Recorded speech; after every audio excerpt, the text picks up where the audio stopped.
Hello and welcome to a fry update video. So how are the little fishies getting on? They are doing absolutely fantastic. I'm really pleased with them this year, as I have been every year to be honest. Really not much to say about them frankly. They're doing great, the colours look great, they're happy little fish, eating really well. Normally I don't get them till this time of year, so normally I'm getting my fry in September. So usually I get them at the end of the year. These ones I've obviously already had a couple of months, and it's quite nice to have them through the actual summer. So it's just been a little bit, you know, they've got more sunlight and more, you know, heat. Well, not that I didn't heat them anyway, but the heat's a little bit easier I think when it's in summertime, because obviously it's a heated pond, but even though it is heated there's still cold spots in it. The tap water is incredibly cold that's coming into it, which is actually one of the things I want to talk about in another video. So I'm going to make a video on trying to recover the waste heat of this pond at some point in the future. I'll definitely do it before it comes winter, because it's one of my sort of little projects I've got going on. But yeah, the fish are doing great. So these are mostly like your Sankey's showers, so red and white, red, black and white, all them sort of colours. There's a lot of I don't know, with this tank, because I mean they've got this window here, and then I've obviously got the bright light. They don't get much sunlight, and it really doesn't do the colours any justice. It's not great really for that. So the black and white fish come out fine, the blacks come out okay at this stage, in this tank should I say, but any reds and that are just going to be terrible until I put them in an outside pond, which is something I will do probably as early as I possibly can next spring. I'll probably end up putting a temporary pond up outside for these to go in next spring, so that they can get as much sunlight as possible when the weather starts to peak back up after winter. And then the colours will all come back and we'll actually see what they're supposed to look like, and they'll look good then. But I did do a bit of underwater footage, and so we could see them underwater, which is quite interesting because I never really get to see them at that angle. This camera even makes them look even whiter and paler than they actually are. I've no idea why. In fact, when I pulled it out of the water, I actually learned you weren't supposed to put it in the water, but somehow the camera survived. But anyway, yeah, so the fish are just doing absolutely great. They've been eating crazy. They've moved on to the second stage of fry food, so they're on the slightly bigger one, and they've been going down it. How much do I feed them? I literally feed them whatever they'll take. I probably, when I'm sat in here, I probably feed them every 10-15 minutes, something like that. I mean, I'm not talking loads, I'm talking like what I just give them then. So I might just grab that like that and just give them, probably not even quite that, just give them a sprinkling. I won't do it now because I'm scaring them a bit with camera. But yeah, so I don't get them tons, but I try to get them often, and I like to do it that way. And then obviously sometimes I'm not in during the day, so they won't get fed for a few hours or whatever, which is not a problem. I've just preferred to keep it like that than with a fish feeder, especially on the fry food. It's just not something I like to do. I also like to train them to come to fishies and stuff like that when I shout fishies, but they're not quite got the hang of that I don't think yet, but they do as soon as they hear me, they do rush to the side of the tank. But yeah, doing really good. Some lovely looking fish in there, not particularly had any die yet. I've noticed a couple, I think in the, probably I'd say less than 5 dead fish I've noticed, so there's, which is probably one of the best, probably because of the weather and all that again. Obviously doing it through summer instead of through winter at this stage, just getting them as big as I can before the winter is probably a major advantage. And the temperature, I've kept them at 25 so far. I did say I wanted to bring them up to 26, in fact I'll do it right now on video. Look at that, the heater's actually on. Bring them up to 26.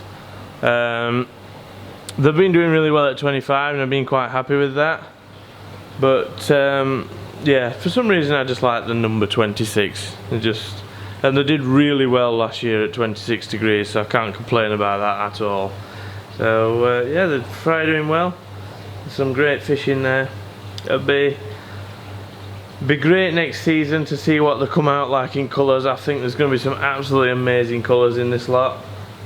I think they're going to be really interesting, but I think I'm going to have to get them out before that outside light. And in fact, there's one fish there that there we go, that spinning around, so he's obviously damaged himself somehow. I think that's only the second one I've had do that. Yeah, there's the second one. A bit disappointing when they do stuff like that, because you don't really know what to do with him. Do you, I don't know, do you put him to sleep, whatever? I'm sure you do, but it's not something I do very often at all, or enjoy doing or anything like that. I just like to leave them to it and see what we end up with. But generally, as long as they are quite healthy, it doesn't matter if they're missing eyes and stuff like that, but when they can't swim at all very well, then you know it's not ideal really, is it? So that one I'll probably find at some point and take him out there.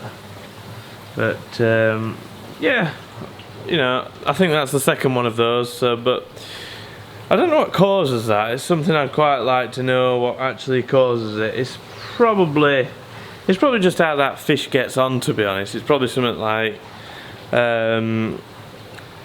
the fish were going to do that anyway, because if it was something like in the tank, like if the air bubbles were too, you know, powerful and damaging that fish, it would probably damaged hundreds of other fish that you see go through them every day. So it's just probably one of those things that happens rather than out else. But yeah, the fish are doing great, pleased with him, can't complain at all. But I can't wait till next season to see how they get on. It's going to be great. Let's put the heater on that. Nice and lit up heater. Good time to have it on when it's dark, but there we go. You just got either going to do it or you're not going to do it. That's how it goes with fish. I've tried my best over years to do different things, like with water trickling in. I'm on a water meter.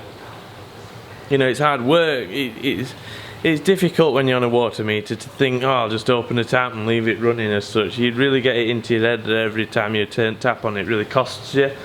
But you know, when you're doing something, you've just got, especially with fish, you've just got to say, you know what, I'm going to do it right. This is how I'm going to do it.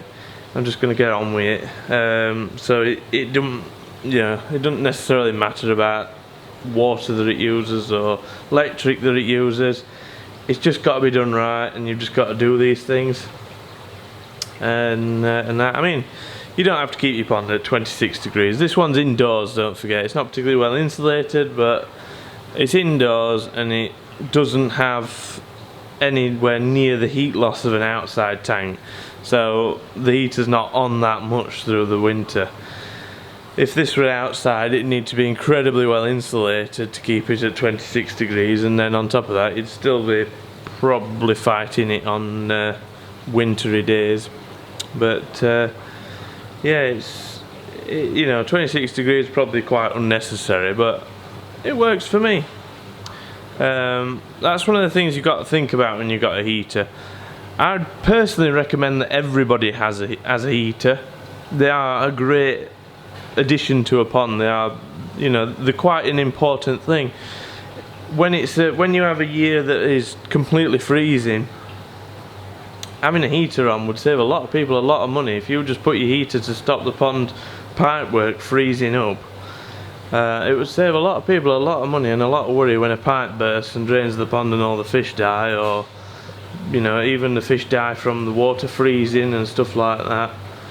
And you know, it's a bit of a difficult situation. It can be quite a useful thing to have on, and a heater will cost you as much as you want it to. So if I set this to 21 degrees, it cost me less than I set it to 26 degrees. So you just got to think, if I want to spend a little bit less, I'll turn it down. You know, it's the same as heating your house. People say, how much does it cost to run a pond heater? Well, how much does it cost to heat your house? Every house is different, every person's different. We all keep houses at different temperatures, so what it costs to heat my house might be very different to what it costs to heat yours and stuff like that. So you know, if I don't keep my house very warm, then it won't cost me out to heat my house. So it's just one of them things. You've got to get what you want out of it. You know, a heater can be quite a useful way to make your season last a lot longer and stuff like that. Especially if you're keeping fry, you know. You got to think, you know, these fries, the better quality you keep them, the better you keep them alive and stuff like that, the better fish you're going to end up at the end of it. And yeah, well, the little fish like this, it might be quite important to heat them and get them growing a bit, and then next year you might not have to worry about it. It might not be a problem, you know, just let it drop a lot colder than you did when you had the frying, and you might still end up with loads of nice fish. But there we go. So there we go, that's probably enough of me rambling on, and a good look at the fish. I hope you've enjoyed this video. If you've liked it, then please like it. If you want to see more videos like this and fish related videos, then please feel free to subscribe. Any questions or comments, then please put them down below, and I shall see you in the next video. Thank you for watching.